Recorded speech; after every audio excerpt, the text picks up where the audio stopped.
Assalamualaikum warahmatullahi wabarakatuh.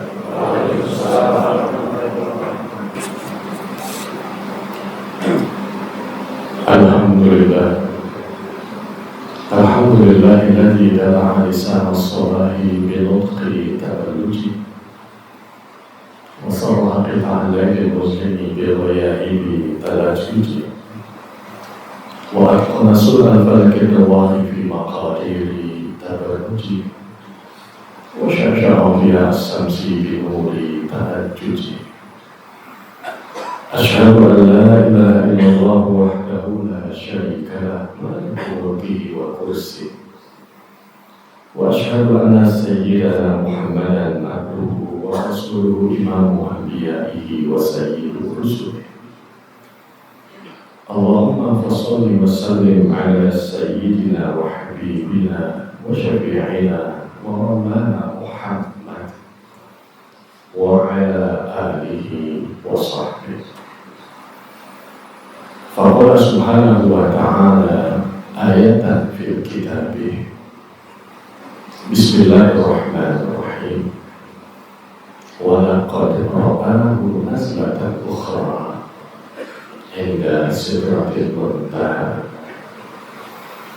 Dan sungguh dia Muhammad telah melihat Jibril dalam bentuk yang lain ketika berada di sidratil muntaha.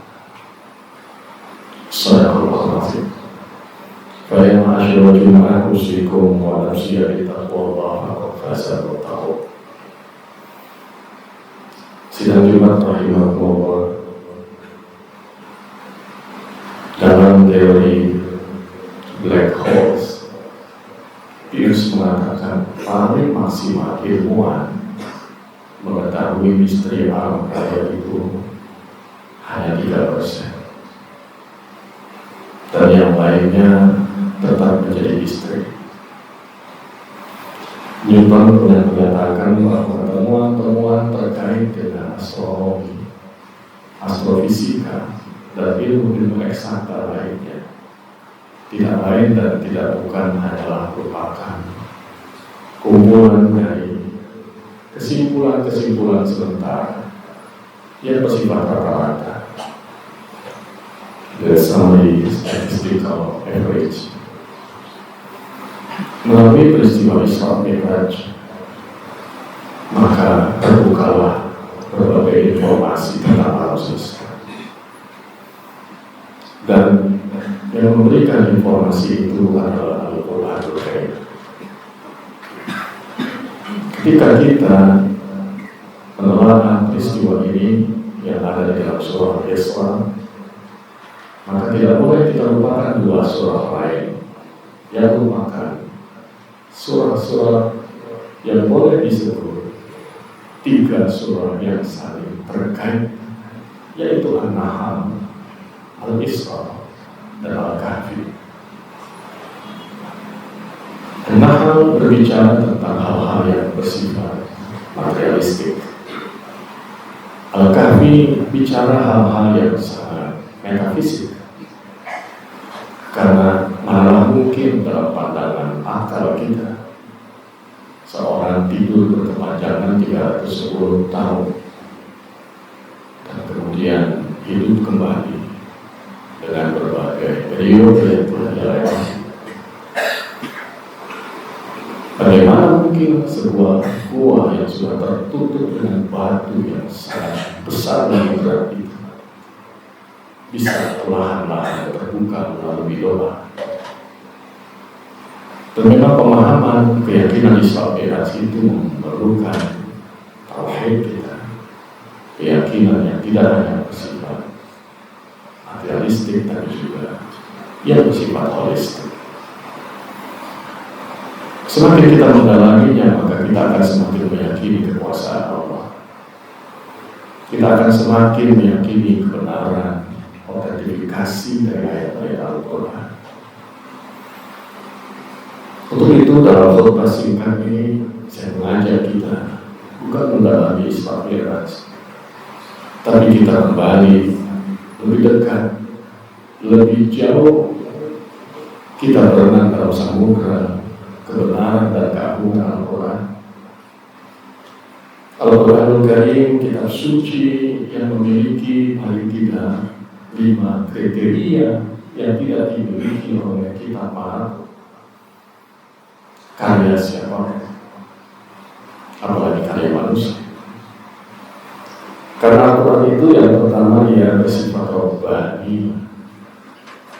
Semua kalimat, kata dalam Al-Quran, ayat-ayat itu bersumber dari Rabbul Alamin, pencipta alam semesta, Allah Subhanahu wa Ta'ala.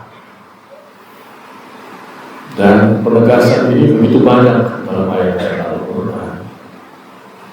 Maka Rasulullah SAW dalam surah An-Najm menyampaikan wahyu ini untuk mengkonfirmasi bahwa beliau tidak pernah mempengaruhi atau memasukkan kata atau kalimat di dalam Al-Quran itu.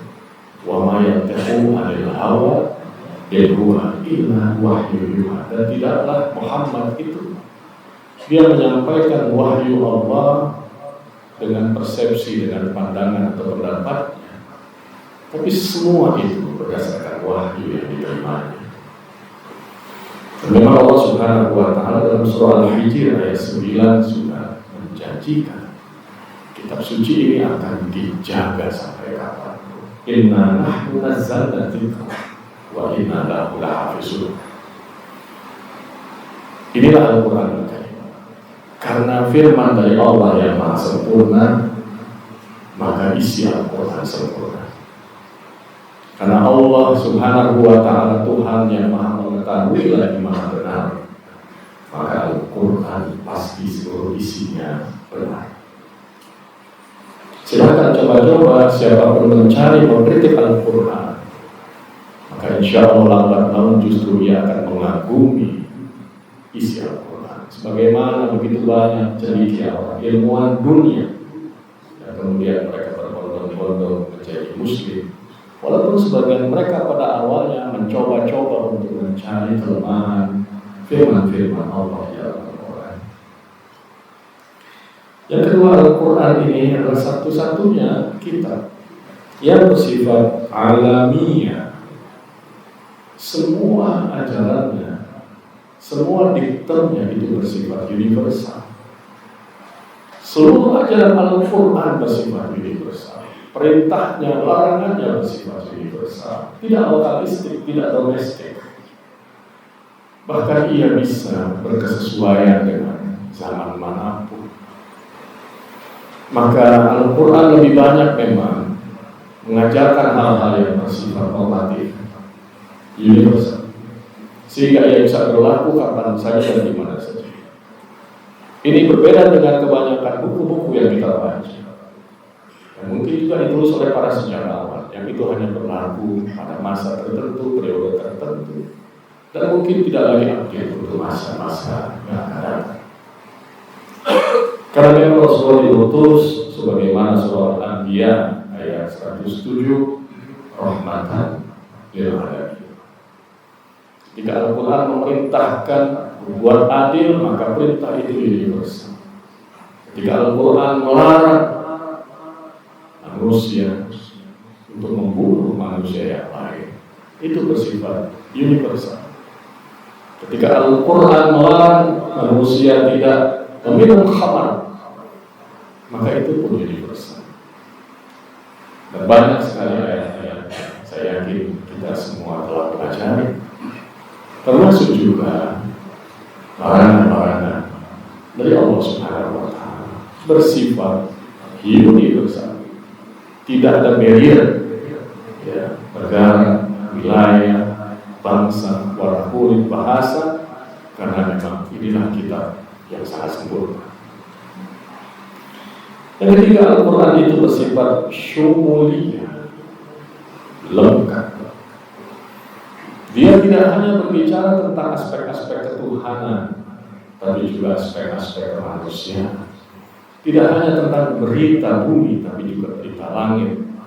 Tidak hanya bicara tentang syariat, tapi juga muamalat. Bahkan ayat-ayat Al-Quran itu menyentuh semua aspek kehidupan. Walaupun ada yang memang disentuhnya secara umum, mujmal, tidak sedikit, yang bahkan sangat terperinci diurai oleh ayat Al-Quran.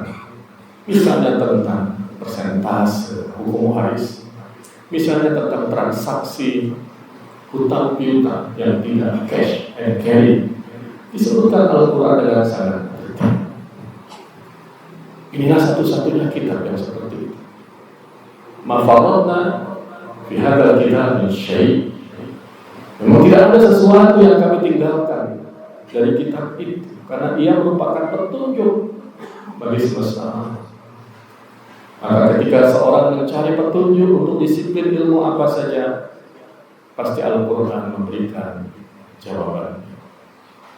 Inilah kitab suci kita yang sebentar lagi, ya, insya Allah menjadi miladnya Al-Quran, yaitu Nuzulul Quran. Bulannya Al-Quran yaitu Syahrul Ramadan. Dan keistimewaan tilawatil Quran, karena pada hari-hari di bulan itu merupakan hari-hari yang bersejarah bagi Al-Quran. Yang keempat, Al-Quran bersifat tawasul.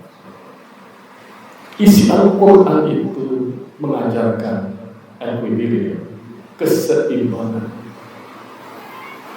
Ketika Al-Quran berbicara tentang akhirat, maka di ayat itu atau ayat sebelumnya atau ayat setelahnya biasanya bicara tentang dunia.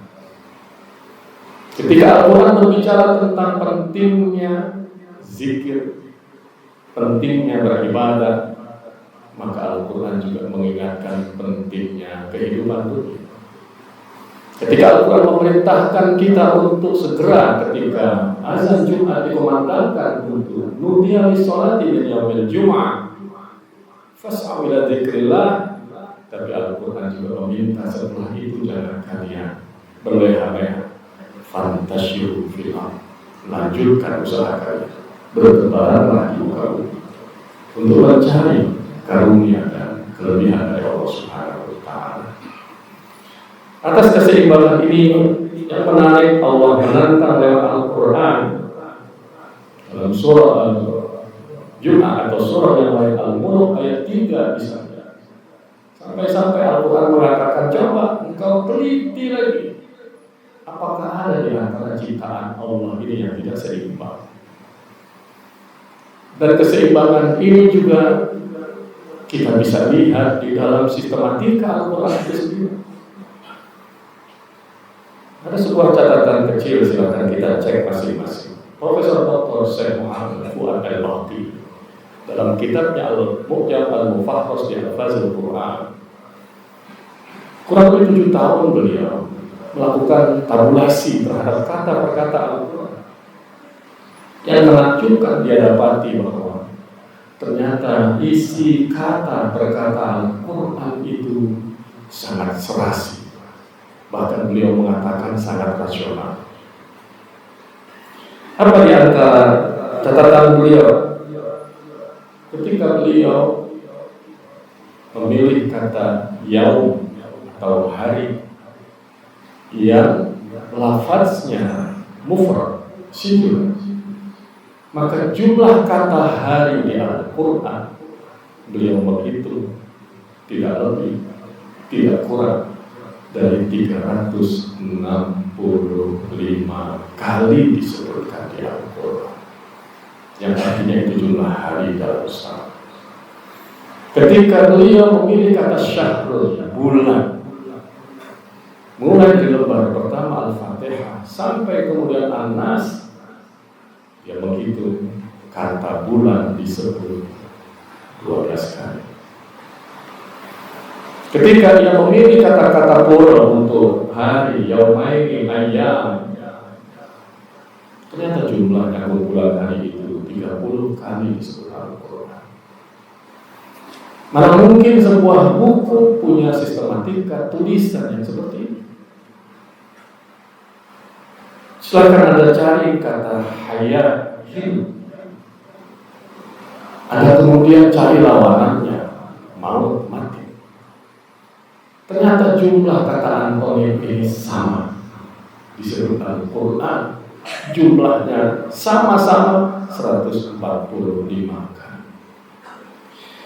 Ketika seseorang mencari kata sholihat yang lawanannya adalah sayyi'at, baik dan buruk, maka total disebut dalam Al-Quran itu ternyata sama 167 kali. Dan begitu banyak sistematika Al-Quran yang seimbang, termasuk penciptaan alam semesta yang sangat seimbang. Semua beredar pada orbit, semua dalam keseimbangan.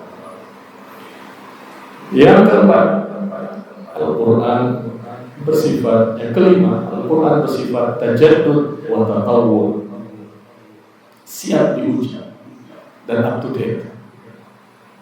Silakan dari dimensi mana saja, dari sisi ilmu pengetahuan mana saja, Anda mencari tesis atau mungkin disertasi atau mungkin jawaban yang fix atas berbagai hipotesa yang mungkin didalami oleh para ahli, maka insya Allah Al-Quran telah memberikan jawabannya.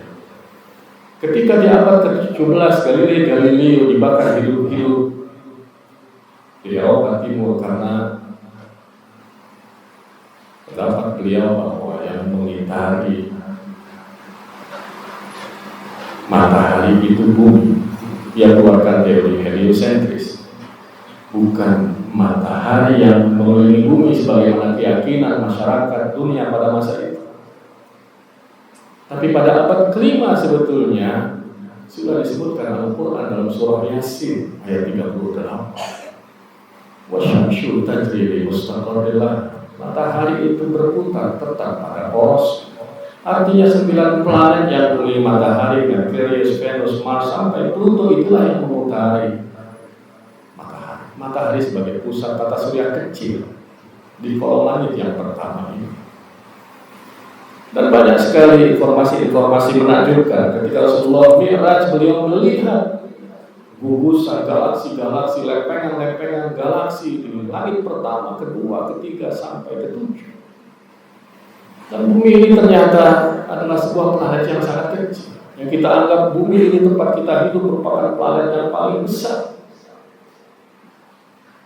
Jangankan dibandingkan dengan planet-planet di luar tata surya kita atau galaksi kita. Kalau bumi dibandingkan saja misalnya besarnya dengan Jupiter, maka besarnya Jupiter itu adalah 1321 kali besarnya bumi. Masya Allah. Kita anggap matahari itu kecil, tapi sungguh besarnya matahari itu adalah 1,2 juta kali besarnya bumi. Kita anggap mungkin ini yang terbesar. Ternyata NASA menemukan 2 tahun yang lalu ketika pandemi COVID terjadi, ada sebuah bintang besar yang mereka sebut UISKT yang besarnya 1.700 kali besar matahari. Itu baru di langit pertama, dan hanya segelintir, setitik mungkin dilihat. Kalau seandainya kita bisa overview melihat, itu sebuah titik yang tidak kelihatan di langit pertama ini. Bagaimana dengan langit kedua?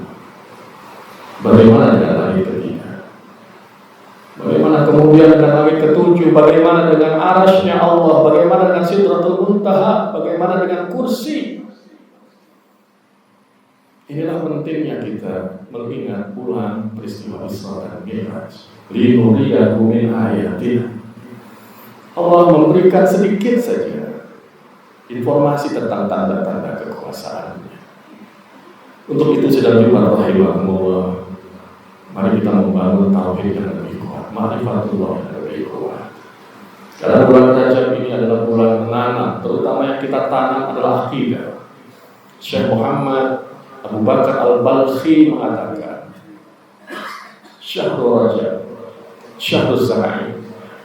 Bulan Rajab ini adalah bulan Anda menanam. Wa Syahrul Sya'ban, syahrul suqil zakat. Bulan Sya'ban adalah bulan kalian memelihara, kalian menyirami, menyuburkan tanaman itu. Wa syahrul Ramadan syahrul hasabiz zara'in. Dan bulan Ramadan itu adalah bulan Anda memetik, menuai bunga-bunga yang indah, buah-buah yang manis lagi lezat yang telah Anda tanam dan Anda sirami sebelumnya. Mari kita ambil momentum, beberapa hari lagi Rajab akan meninggalkan kita, mungkin hanya tinggal 3 hari lagi, untuk kita memperkuat ma'rifatullah. Dengan iman kita yang kuat, maka insya Allah segala apa yang diinformasikan Al-Quran kita yakini, semua yang diberitakan Allah kita berusaha untuk menjalani, dan semua larangan Allah kita usahakan untuk kita jauhi. Barakallahu li wa lakum wa li sa'iril muslimina wal muslimat wal mu'minina wal mu'minat, fastaghfiruh innahu huwal ghafurur rahim.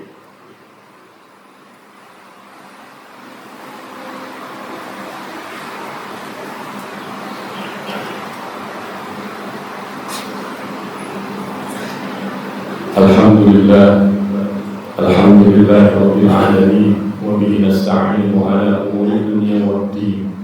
Wassalatu wassalamu ala sayyidil mursalin sayyidina Muhammadin wa ala alihi wa ashabihi ajma'in. Fa ya ibadallah, usikum wa nafsi bittaqwallah, faqad fazal muttaqun. Innallaha wa malaikatahu yusholluna 'alan nabi, ya ayyuhalladzina amanu shallu 'alaihi wa sallimu taslima.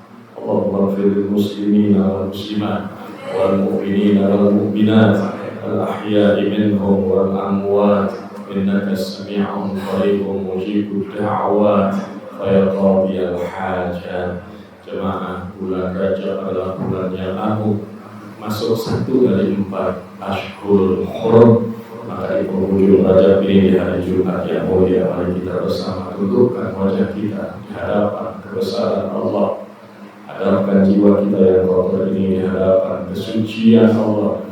Angkat tangan kita bermunajat di hadapan kebesaran dan keagungan Allah Subhanahu wa ta'ala. Allahumma ya man dzikruhu syarafun lidzakirin, ya man syukruhu fawzun lisyakirin, ya man hamduhu izzun lil hamidin, ya man ta'atuhu najatun lil wadi'in, ya man babuhu maftuhun lil talibin, ya man sabiluhu wadihun lil munibin, ya man ayatuhu burhanun lil nazirin, ya man kitabuhu tadhkiratul lil muttaqin, ya man rizquhu umumun lil ta'in wal 'asin, ya man rahmatuhu qaribun minal mu'minin. Ya Allah, ya Tuhan kami, wahai Tuhan yang sebutan kepadanya merupakan kemuliaan bagi hamba yang mengingatnya, yang berterima kasih kepadanya merupakan kemenangan hamba yang bersyukur padanya, yang memujinya adalah tempat, maqam, dan derajat yang tinggi bagi hamba-hamba yang memujinya, yang ketaatan padanya menjadi kemenangan bagi orang-orang yang taat, yang pintunya selalu terbuka bagi hamba-hamba yang ingin kembali kepadanya, yang jalannya begitu terang menuju jalan kebenaran bagi mereka yang mencari jalan kepadanya, yang ayat-ayatnya, kekuasaannya menjadi bukti bagi hamba yang mentaatinya, yang kitabnya menjadi peringatan dan informasi yang penting bagi orang-orang yang bertakwa, yang rizkinya ia tebarkan tanpa henti kepada semua ciptaannya, baik yang taat maupun yang bermaksiat, yang rahmatnya begitu dekat kepada orang-orang yang berbuat kebaikan. Allahumma barik lana fi Rajab wa Sya'ban wa balighna Ramadan, ya Hannan ya Mannan ya Dzal Jalali wal Ikram. Rabbana atina fid dunya hasanah wa fil akhirati hasanah wa qina adzabannar. Walhamdulillahi rabbil alamin. Ibadallah, inna Allaha ya'muru bil 'adli wal ihsan wa ita'i dzil qurba wa yanha 'anil fahsya'i wal munkari wal baghi ya'izukum la'allakum tadhakkarun. Fadhkurullaha